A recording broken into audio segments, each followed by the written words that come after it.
Good evening, everyone, and welcome to the Brian Crombie Radio Hour on Saga 960. You know, I think topic number one in most households around the GTA today is housing prices. Interest rates are going up. Some people think going up even further. Potential of a recession because of it coming up. Inflation is at a 30-year high.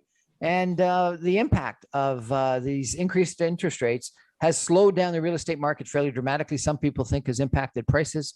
And so therefore, I thought I'd check in with two people that know what they're talking about in regards to the real estate market. And so tonight, I want to introduce you to Serena Holmes. She is the former CEO of a multi-award-winning brand experience agency turned licensed realtor with Harvey Kells. She has been an active real estate investor for over 10 years with a large focus on private lending and recently published the book, The Accidental Entrepreneur, at the end of 2021. Accidental Entrepreneur sounds interesting. We'll have to ask her a little bit about that. Joining her as our guest tonight is Dylan Suitor. He is the founder and rainmaker of Elevation Realty Network, number 7 for sales volume in Keller Williams, Canada, focusing heavily on investors and apartment buildings. Co-founder and partner in Keller Williams Legacies out of Vaughan and owner of Keller Williams Co-Elevation in Bloor West, Toronto. Dylan is an active real estate investor with over 1,000 doors with his handful of JV partners and is always focusing on highest and best use for his investors. Dylan believes that he's always puts his clients' investors first, but won't let a good deal be passed up. He's actively buying on the dip and has a positive long-term outlook on the real estate market in Ontario. We're going to be talking to Serena and Dylan tonight about the impact of the mortgage rate impacts, what they're having on the real estate market, and what this means for buyers and sellers and renters. Serena and Dylan, welcome to the show tonight. How are you both doing? Thank you. Great. How are you? Good. So we're going to go through some statistics in a couple of minutes, and we're going to actually talk about quantitatively what's actually happened with mortgage rates and sales and volume and things like that. But let's just start from an overview standpoint. Serena, tell me, Dylan says he buys on a dip. Are we on a dip, or are we on a crash, or are we on a level playing field? Yeah, so that's obviously his comment, so he can speak to buying on the dip. I do understand the context. That's why I'm asking you. One that's buying up the market. So I want to know what you think. Oh, you want to know what I think? Okay. Well, I think just because prices are going down for me personally as an investor, I've been waiting a little bit to see where the prices go, because if I can buy a home or a multifamily property for 30% less than I could have 6 months ago, then to me, it makes sense to hold on it and wait to buy when the dip is a little bit lower than it currently is. I think some people think still go ahead and buy now. I think that the rates and the prices may still be comparable. But for me personally, as an investor, I'm choosing to wait, and I've parked a bunch of money in private lending to wait where things go down further. So do you really think things are down 30%? Yeah, they are. I mean, statistically, prices are sitting now where they were last October. So they peaked at the beginning of the new year with kind of record sales coming out of 2021. We had about 122,000 sales for 2021. The last record was in 2016 with 112,000 sales. So we definitely hit a big peak kind of coming out of the end of last year. And then now things are starting to normalize to where they were last fall. But if they're only back to where they were October, back last spring and summer, I was hearing about 20-40% increases over prior year then. So in reality, we're still, some people would think, in bubble territory. Are we not? I think we could potentially be. I mean, it's my personal opinion that we're going to continue to see the decrease as the mortgage rates continue to rise. But maybe, Dylan, you can elaborate on that yourself as well. Okay, Dylan, she keeps on throwing it over to you. So what do you think, Dylan? Is this a dip? Is it the start of a crash? Or is it going to level out? We've seen a very stark price correction in most cities in Ontario, Southern Ontario, especially over the since February, at least last 4, 5, 6 months. Some areas have seen a sharper correction than others. Toronto has actually held strong for the most part. And I think a lot of that has to do with people leaving during COVID and coming back to Toronto, being able to buy and be able to afford. However, I like to think from an institutional level. We have BlackRock coming into Canada, looking at buying up billions of dollars in real estate. 15% of transactions in 2021 went to institutional buyers. What's ultimately happening is we're moving more to a renter's economy, in my opinion. And so I like to think institutionally. If I can buy a home that would have been $250,000 last year, and yes, I'm using a really low number because I buy a lot up north. But if you looked at a price per door and you looked at an apartment building in Hamilton and you could buy at 200, 250, 300,000 per door, and you could rent that for 1%, of what you paid for it per month. So let's say you can buy for $250 and rent for $2,500. Well, if that property just fell by 30% and we're into that 170, 180 range, rent's still $2,500. I am then cash flowing even more. And if my interest rate goes up short term, my belief is long-term interest rates will not stay high. They will go high to combat inflation. That's what the government gets to do. They get to play with that a little bit. However, they still have that cost of borrowing as well. So my long-term outlook is that we're likely going to see interest rates hover somewhere between 3 and 4%. And then if we see 5, 6, 7, 8%, a lot of what they're doing and increasing them to the Bank of Canada is to slow spending. Inflation's based on consumer spending. And right now, people saved up for 2.5 years, sitting on the sidelines through COVID, not being able to spend the way they normally would. There's a lot of pent-up demand and a lot of pent-up savings that are actually getting wiped away right now through inflation and through the interest rate changes. So for me, when I look at something, it was a phrase that I heard when I first entered into real estate. Sometimes you buy a property and you think that you're overpaying today, but in 5 years, you look like a rock star. And I want to look back 5 years from now and look at the opportunity that I had to buy and continue to buy positive cash flowing assets that provide increased opportunity and appreciation long term, but it's the cash flow that I buy on. And there's no amount of dip that's going to stop me from buying, because we have 500,000 or so people coming to Canada every year. And right now with the supply issue, the biggest piece that I'd love to focus today on, and you'll lead the show, but I think it all comes down to supply and demand. And right now we do not have enough housing. There was just over 200,000 houses completed last year and almost 500,000 people that came to Canada. And we've had a housing shortage, especially in Ontario and BC, which really comes down to Toronto and Vancouver. So until people start spreading out and moving in northern Saskatchewan, I don't foresee that our Southern Ontario supply issues to be corrected anytime soon. Okay, I agree with you that supply is a big issue. There's just no question about that. And I've done shows on the lack of supply. The CMHC, as you probably know, thinks that we need 1.8 million additional homes in Southern Ontario in the next 8 years if we're going to have housing affordability, and not additional from where we are, but additional from what they think would otherwise be built normally. So it's an astronomical amount, and it's based on this 430,000 immigrants a year that the Trudeau government, the Liberal government, has said that we're going to be accepting, and about 40 to 50% of them end up coming to Toronto.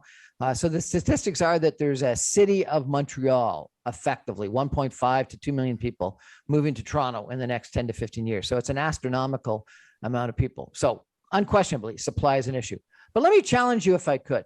The debt to incomes and the house prices to rentals in Canada today are where they were in the United States in 2008, prior to the subprime crisis and the crash in the United States. And that crash took, 30, 40% out of house prices. And some of that is still there, other than in the coasts in New York and San Francisco. Some house prices in the United States still haven't recovered. So, and it took, that's like 12, 14 years ago. So given that, and we've seen articles, you've undoubtedly seen articles, comparable homes in suburban New York, not Manhattan, but suburban New York to suburban Toronto. Toronto is 3 to 4 times more expensive for the same income level. So how is that not set for a crash, a bubble burst, a complete disaster for Canadians? You know what? There's no crystal ball to say that isn't going to happen. However, I personally don't believe it is, and I would rather accumulate those assets, especially if they're going to be positive cash flow, because even those people that did feel that crash 14, 15 years ago, if they still had positive cash flow and rental rates continue to climb, which they continue to do, people can't afford to buy, they end up renting. Unless they're going to leave completely, those cash flows remain, and therefore the carry costs are covered. And as long as the carry costs are covered, you can weather the storm. You also did comment on some of those areas in the U.S. that are still feeling that. If you look at Florida, or you went to Florida anytime of recent, you'll notice that those prices have gone absolutely through the roof. And so I think that when we look at Toronto, when we look at Southern Ontario, it is an extremely desirable location in a country that has a lot of opportunity to grow population-wise and a lot of government restrictions on development and build and the ability to actually create more housing. CMHC from a financing structure as well, they're doing up to 95% loan to value on apartment buildings right now. And the only reason they're doing that is to try and increase affordability, which I actually really do appreciate that mortgage type and that support from CMHC in the multifamily space. And I'm happy to dive a little deeper into that as well. But I think that the build is very, very challenging to do. We had 12,000 new builds canceled as soon as the Ontario government increased the development charges in Toronto by 50%. And that ultimately is 12,000 new homes that people won't be able to get into. The cost of building is going up. Like there's a lot of economic drivers that, quite frankly, if they continue to go, maybe we do see that correction. And I don't know what the long-term solution is for that correction, but at the end of the day, if I can have a cash flowing property that continues to wait out the storm, as an investor, I'm going to do that. We're chatting tonight with Serena Holmes and Dylan Suitor about the real estate market in the Greater Toronto Area. We're going to take a break for some messages and come back more with Serena and Dylan in just 2 minutes. Stay with us, everybody.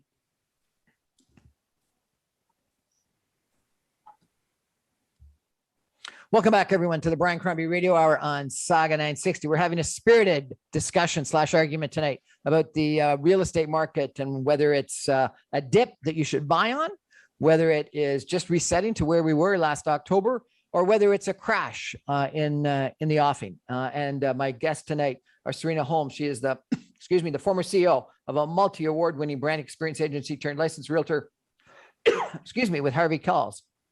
And also Dylan Suitor. He is the founder and rainmaker of Elevation Realty Network, number 7 for sales volume in the Keller Williams Canada organization, focusing heavily on investors and apartment buildings.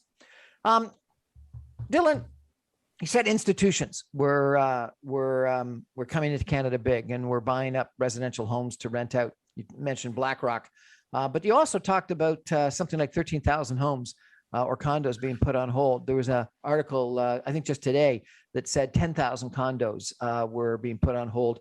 Didn't mention development fees, though development fees going up 47% clearly is an issue, but talked about concern about pricing and housing prices. I get emails on a, if not a hourly basis, maybe every 2 hours about new price reduction and deposits on new condominiums that have gone from like 20% to 5%. Big deals at 5% deposits down. What's going on? That's a great question. I mean, what we've seen was we had supply chain issues through COVID. The economy shut down, essentially the world shut down, and those supply chain issues are catching up to us.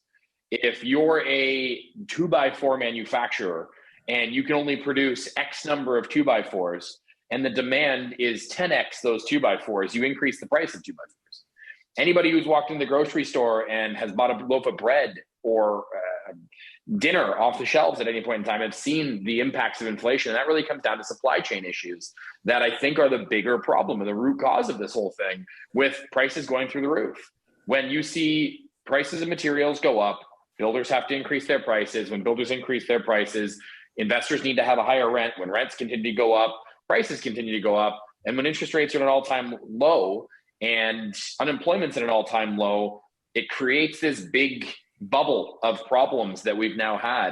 I do think that there are some things that are starting to come back in alignment a little bit. I mean, wood prices are down from what their peak was. 50% We're seeing interest down. Yeah, they're definitely down, but they're definitely not where they were prior to the COVID lockdowns. No. Serena, you've got buyers undoubtedly that have bought in the last 6 months. And what you've said is that we're back to October prices and we're 30% down. People typically put what?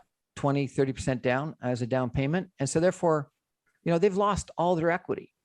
What is that? I think that's possible. I think because of the prices escalating so much, 20% is what, you should technically be putting down. But I think because of the prices increasing so much, I had some buyers that were definitely putting down less than 20%. And I think the concern for them is that now they're in this home that's not worth what it was. And then they're being hit with the higher interest rates, potentially, if they didn't lock in a fee as well. So I think they could be concerned, but I think it's, real estate is a long-term gain. Like, you don't necessarily move into a house just to live in it for a year or two. So if they live there for the next 10 years, yes, it may go down in value for a short period of time. But like Dylan said earlier, if you wait 5 years or 10 years, it's going to escalate that much more over the long term. So I think someone that's bought in the last 6 months that's looking at negative equity in their home today, you don't think they're going to be worried? You don't think they're going to sell and just give back the keys? And I think they would be silly to sell. They're going to wait around. They're going to lose money across the board if they do that. I think you just have to keep your eye on the big picture and know that you just have to wait it out, whether that takes another 2 to 3 years.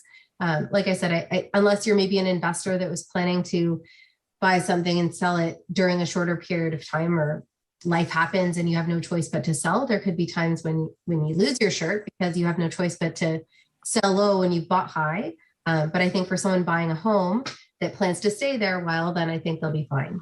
Okay. What about people that are closing today on house purchases that they made sort of before the big rate increases? And are the banks still honoring old appraisals and the mortgage commitments that they made a couple months ago? Yeah, I think it really depends on the timing of some of those situations. I think the bank appraisals are definitely a concern. I was involved in some of the different offer presentations. And one of the things that we did to feel out the buyers was that if, for example, a townhouse was only worth $900,000, they put in an offer for $999,000. Could they make up that difference of $100,000 if the appraisal fell short?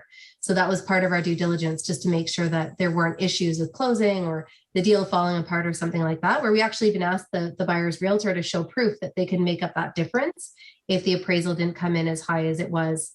And again, this is going back to like January, February, but that was definitely a concern for us in some of those high multiple offer situations where homes were going, $200,000, $300,000, $400,000, $500,000 over list price.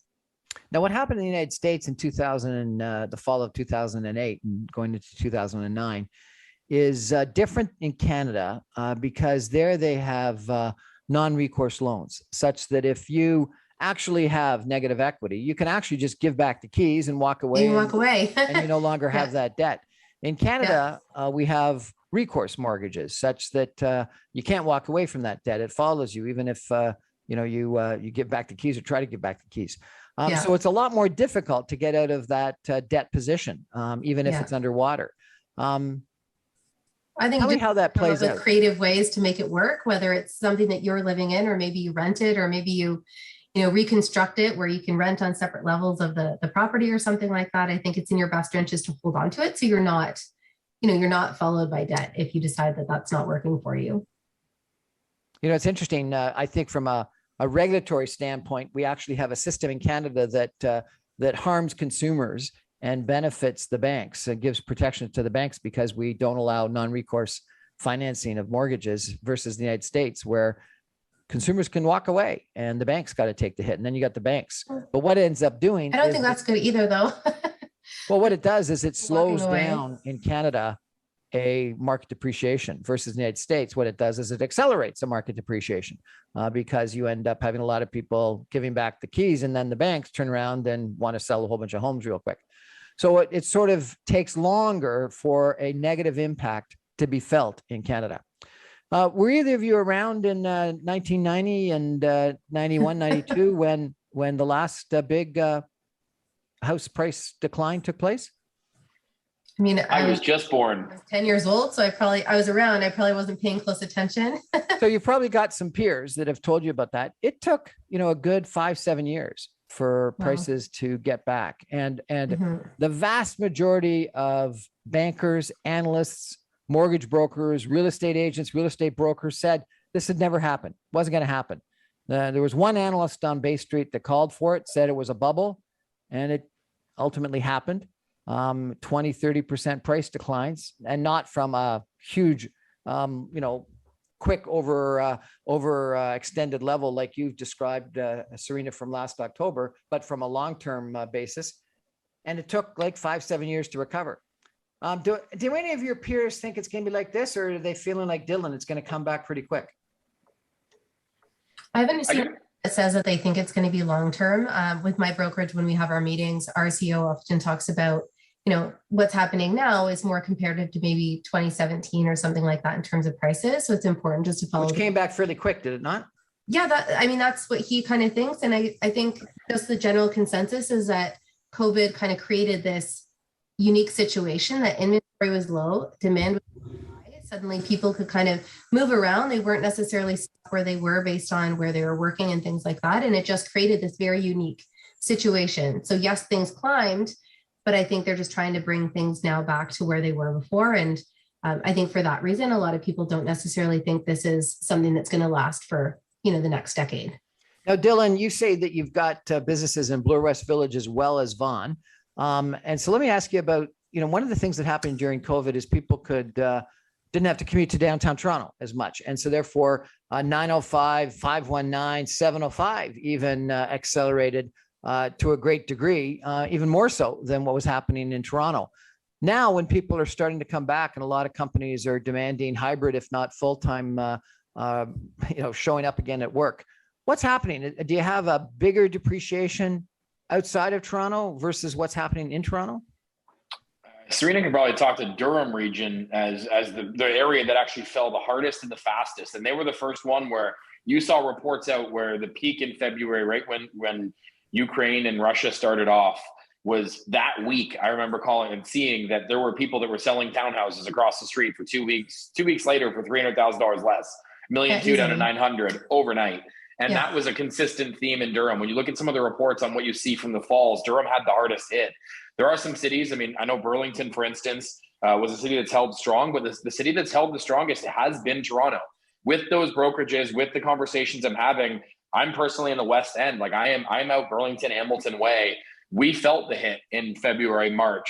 We're starting to see things kind of even out a little bit, and that interest rate hit is not hitting us as much.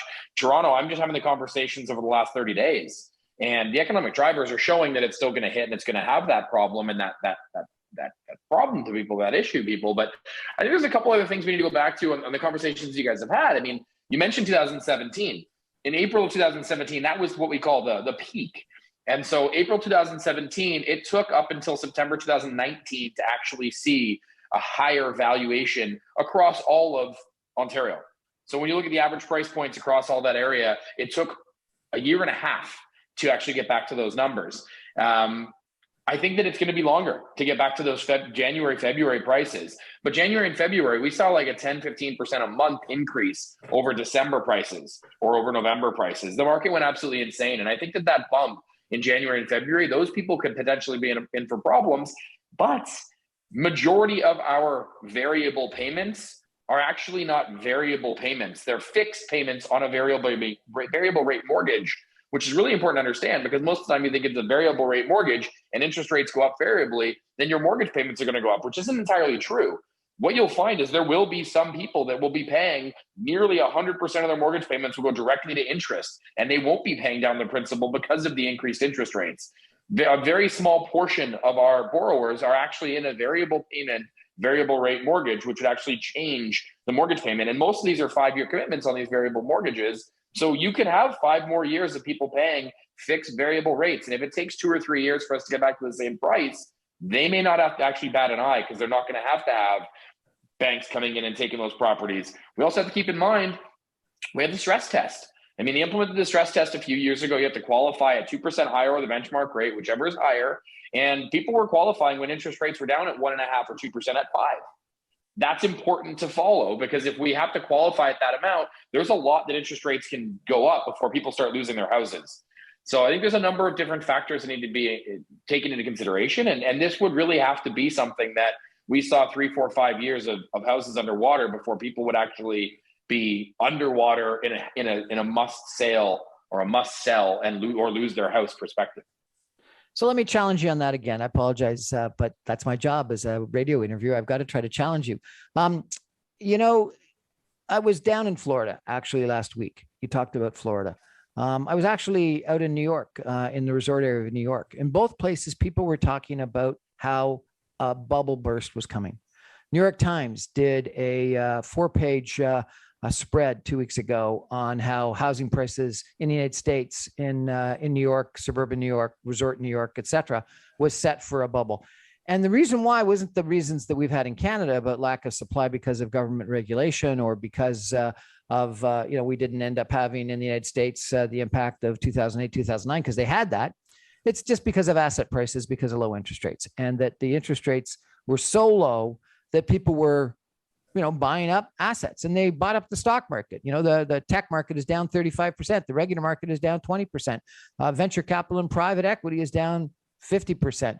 Some VC assets are down 90%. SPACs are down. So anything that was available in the marketplace that was attractive and bid up because of, historically half a century low interest rates has come down. And so the question is, why isn't it real estate? And so I guess I wonder why it isn't more profound than what you're describing, Dylan. What you describe is maybe a year and a half to get back. But you don't think it's a massive crash that's going to last for 7 years.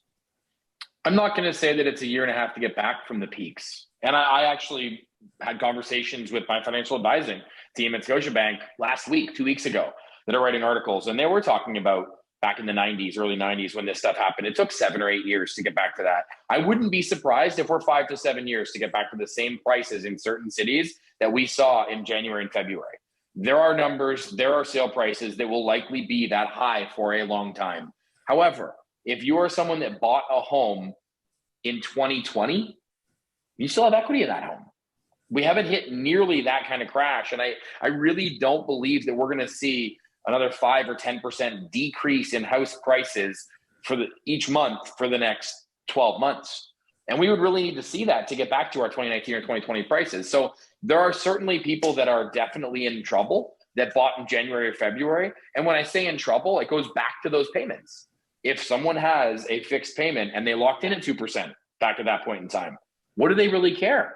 They may not be able to move, but I think what we really need to do is start thinking differently.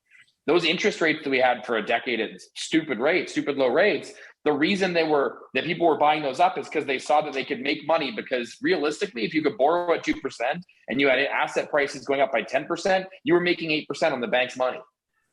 And where we're at now is people have to think differently about that. And there's probably people that were buying because they thought, hey, I'll just move every 2 or 3 years. People used to move every 7 years. People are now moving every 2 to 3 years up until this most recent correction. If people had to stay in their homes for 5 or 7 years to actually have equity that they could buy and they could move to another home, they'd have to make a decision between staying in their home or lose $200,000, $300,000, $400,000 now.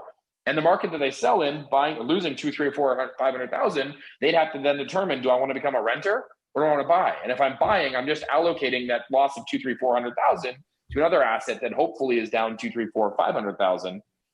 But it really comes down to a mindset. It really comes down to the way that people are thinking about things. And we can't be stuck in this idea that every time I buy an asset, I'm going to be able to add a little bit of value to it, or I'm going to be able to sell it again in 6 months without touching it and make $100,000, which is really the mindset that we were in the real estate market. Yeah, Serena, I think it is a lot psychological, isn't it? If you think that real estate's going to go up forever and never going to come down, you're willing to buy and pay a lot more and bid higher than the asking on a lot of the assets that are out there. But if you think that real estate could go down as easily as it could go up, and it could go down by 10 or 20 or 30% as easily as it could go up by 10 or 20%, you become a lot more judicious in your asset buying. And you buy something that you really can afford and something you really want to live in, rather than something you just want to speculate on, don't you? I think that one of the biggest words that I've heard pertaining to this situation is that it wasn't sustainable. So, for example, if you look at what the housing prices were like 15 years ago and what the salaries were like to where they are now and what the salaries are like, it's not like salaries have grown up by multiplied 10 times, right? So a townhouse was worth 200,000 is now worth $1 million. Well, if you're making 50,000 a year, you're not now making 400,000. So I think when you look at that, we're in this really weird position where the prices have escalated so much, but then there's the supply issue. So it's like this compound thing that I think it's just created a lot of issues. I don't know what the solution is. Like, we have a lot of environmental regulations around building in the golden horseshoe. So I think that there's some limitations to how much more we can continue to grow.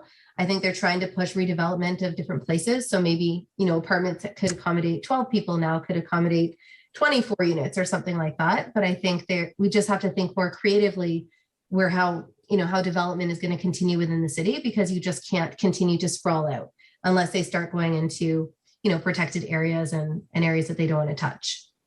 Well, the Doug Ford Conservative government got reelected. One of the main planks they had was Highway 413. There's a lot of developers that have got a lot of land around 413, and they want to make it look a lot like 407, which is like nonstop development on both the north and the south side. There's plans to take Caledon from 50,000 to 500,000 people. Stouffville is one of the fastest growing cities in all of the Greater Toronto Area, as it grows unbelievably. When I moved into Markham, eons and eons and eons ago, it was like 10 or 15,000 people. Markham now is a major city. Yeah, I lived in Stouffville when I was younger as well. So now seeing like that same drive up to my dad's, it's just crazy that it was always farmland or even a little bit industrial. And now there's like suburbs going everywhere and estate properties and things like that. So there's 16-story condominiums in Stouffville. Whoever dreamt that there would be 16-story condominiums in Stouffville? But that's the thing. There's only so much land, right? So it's kind of, we're in this weird spot between the economics of it and then the supply and demand of it. We're chatting tonight with Dylan Suitor and Serena Holmes about the real estate market and what's going on. And Dylan is of the belief, I'm going to paraphrase, he's going to disagree with me vehemently with my paraphrase of him, but he says this is a dip. Don't worry, we'll all be back and fine in a year and a half. Serena is saying, you know what, you've lost what you've lost since October, but we're just back to where we were in October. And so both of them, I think, are trying to give everyone some confidence, and probably justifiably so, because what they're saying is, particularly if you're a long-term homeowner, not necessarily an investor, but homeowner, and you're going to live in the home that you've bought, don't worry, because 5 years from now, 7 years from now, when you might want to move and sell, probably real estate pricing has come back to where it has been and they think should be, based on limited supply, controls on land, that you can't build south of Lake Ontario, that we've got a green belt, and that people, some percentage of 430,000 people that the Liberal government are allowing as immigrants to come to this country, as well as people from the rest of the country that want to come to Toronto. Long term, it's going to mean there's going to be demand for homes. I'm worried that it's going to be a lot worse than that. Anyway, that's what makes that's what makes a market, and that's what makes it for an interesting discussion. We're going to take a break and come back in just 2 minutes with Serena and Dylan. Stay with us, everybody. Okay.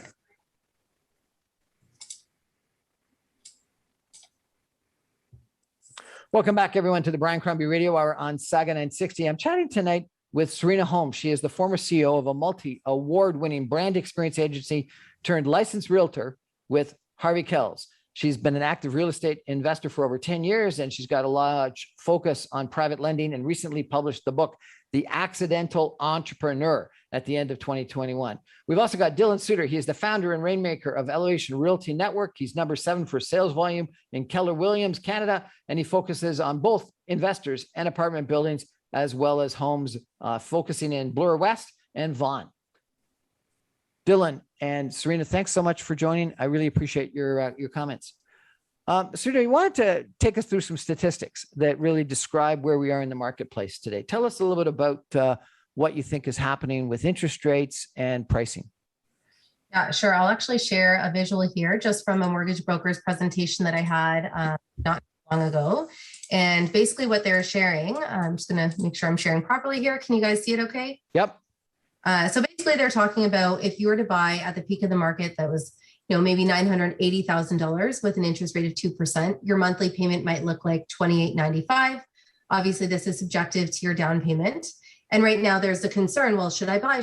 Are rates going up?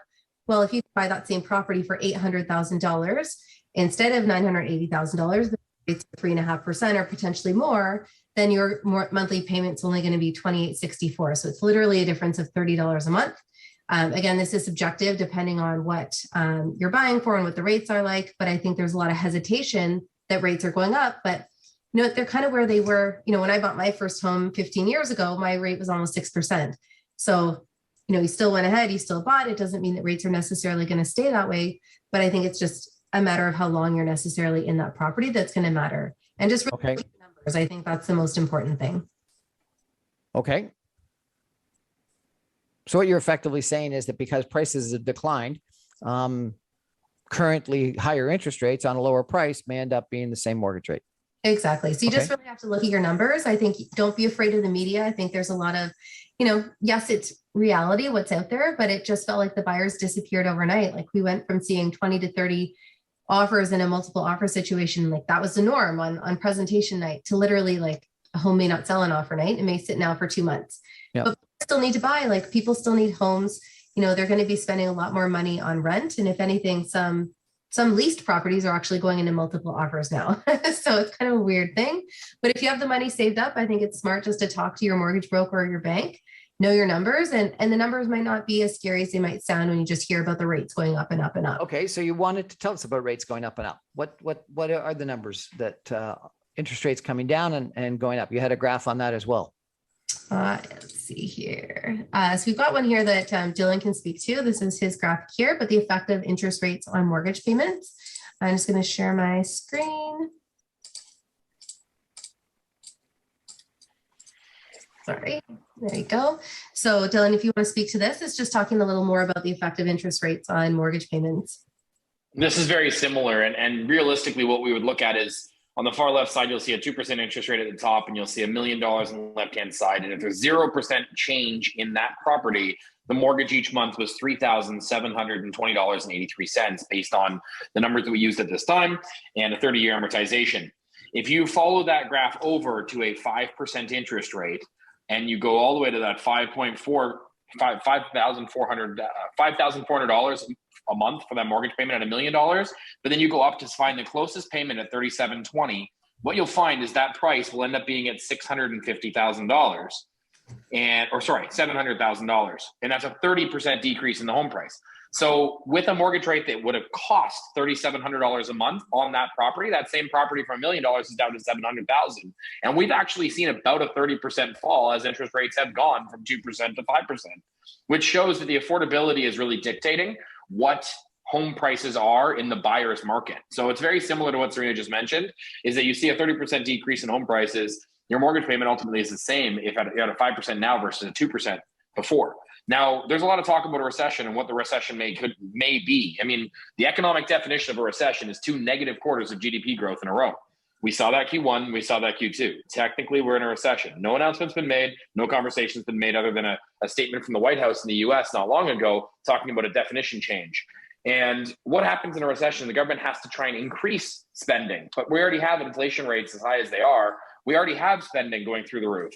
So realistically, if when they declare a recession at some point in time, they're going to have to somehow stimulate the economy to get things going again, whether that be from bringing interest rates back down or that be by helping with printing more money, creating more money flow, which ultimately just causes the exact same cycle with inflation. So what's the overall solution of this? I look at it and go, you know what? Maybe it's a year, maybe it's 2 years, maybe it's 5 years. But if the interest rates that I'm at right now, and I'm buying in a variable with fixed payments, as I mentioned to you a minute ago, and I commit to what a rate may be 5%. Right now, your variables are lower than that. But if I get to a variable at 5%, it's prime minus a point or prime minus half a point, whatever that may be, realistically, as rates do go back down, if they do, I do think they'll go up a little bit more for the rest of this year, but I do think they'll find their way back down. And when they do, if I was buying at something that it's a 5% and I'm buying at a 30% discount, and that rate ultimately cost me 4%, and it's only a 20% discount off the high, which is actually a $100,000 increase on that same $1 million home when rates do go back down. If it doesn't, what it will end up doing is increasing my cash flow, or if I have fixed payments, it'll increase the amount of principal that I pay down, which ultimately creates more equity in my home long term. Dylan, you know, it's interesting. The graph that you just showed suggests that the housing prices go down by the exact same percentage that the mortgage rates go up by. Not by, absolute. And people think about, 2% going to 3%. That's not a big change, but it's a 50% change. And what you've shown is that the housing prices went down by 30% when mortgage payments went up by 30%. Direct correlation. We had a 100 basis point increase in Canada. The United States went up by a comparable amount. Just last week, people were talking about comparable amounts coming up in the next month or two. We have right now the highest difference between inflation and interest rates than we've ever had. So either inflation's got to come down, or interest rates can't go up by just 100 or 200 basis points. They've got to go up by more. And, you, I think, have done a good job of talking about why inflation is so high. Supply chain issues, clearly they're there. The war in Ukraine clearly is a problem. The impact of COVID. But is any of that going away? We've now got another variant, and supposedly COVID infections are at an all-time high. They're just not being reported. The war in Ukraine sounds like it lasts quite a lot longer, and people are talking about being a situation that we're stuck in for a long period of time. And supply chain. Beijing is looking at more controls. There's still a whole bunch of tankers, ships, etc., sitting outside of Shanghai Harbor, not bringing goods across. I tried to buy an HVAC system last week, and it was a 3-month delay if we could get it. I talked to a contractor that was ordering windows and cabinets that needed to arrive in a year, and they were pre-ordering them already because they wanted to make sure that they would actually arrive. So if you were of the belief that inflation is not going to come down anytime soon because of these reasons, and therefore interest rates had to continue to either go up and or stay high, what does that mean to you? Ultimately, what it comes down to, the simplest way to look at it, is that if interest rates are today at 5% and you're still going on vacation and you're still buying nice things and you're still increasing your lifestyle and you're still spending, as a collective in our country's economy, inflation will remain high, which means that interest rates need to continue to climb.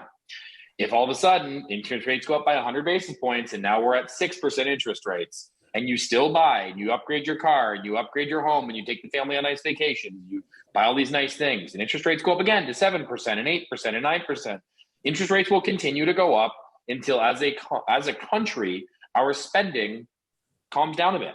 And we have a lot of pent-up savings, but that savings will get eaten up quickly, is my opinion and my belief. And I do think that we're going to cap out. I wish that the government would have increased interest rates earlier and faster. When we were getting a quarter point or a half a point, when we were in that 0.5%, when we were at the beginning of the year, they should have done the 1%. I'm glad they did the 1%. They kind of had to do that 1% because they need to catch up. As we're seeing that the prices are affecting us, as we're seeing these concerns of recession, consumer confidence is at an all-time low. And until they get that in control, I don't expect that inflation is going to completely come down. What we have seen is that inflation isn't continuing to go up at the same level that it has. So what they've done has allowed to bring things a little bit more in the norm, but inflation does need to go down, or we have to be okay with a 5% average inflation rate, which is the biggest risk to democracy that the government possibly has.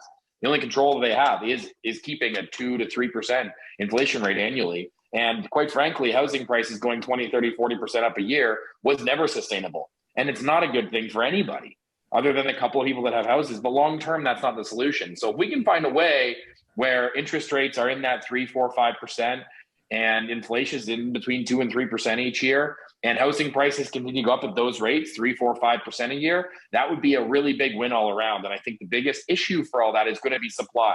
I did mention it earlier today.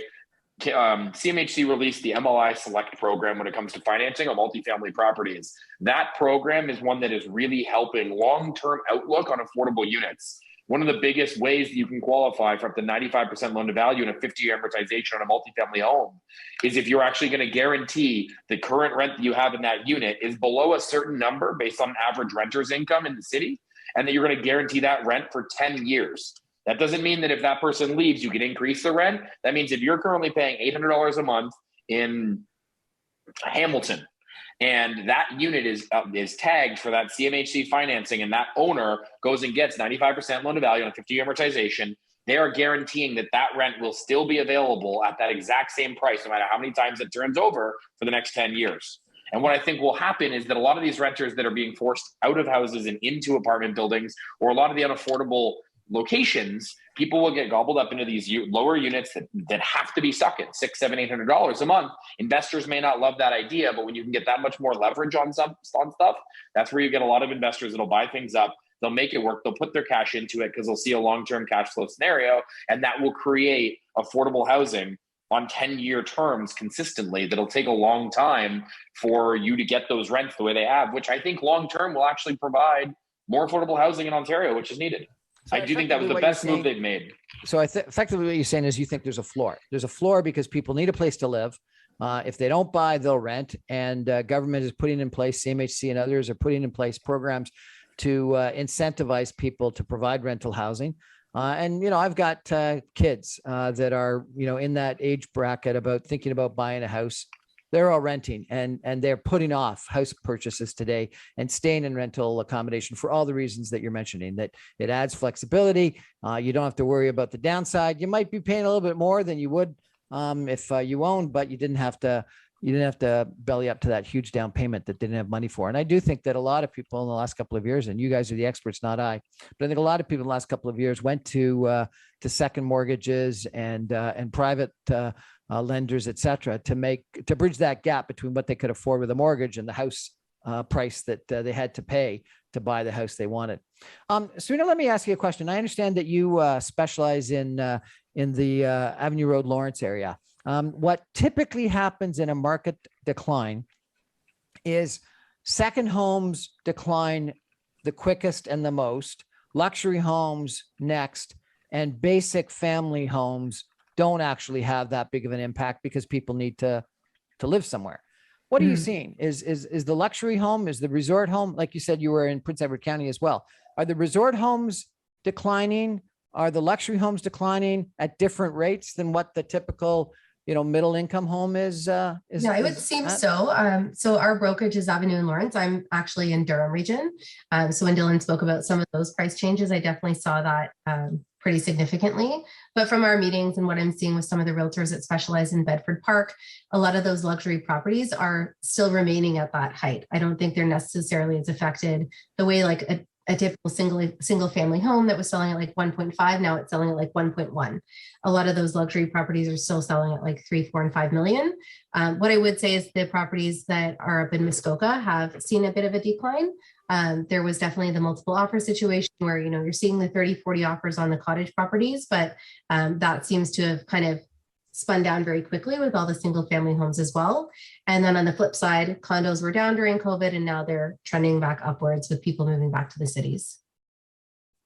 Serena, if people want to contact you either in Durham region or in the Avenue Road, Lawrence area, how can they best do that?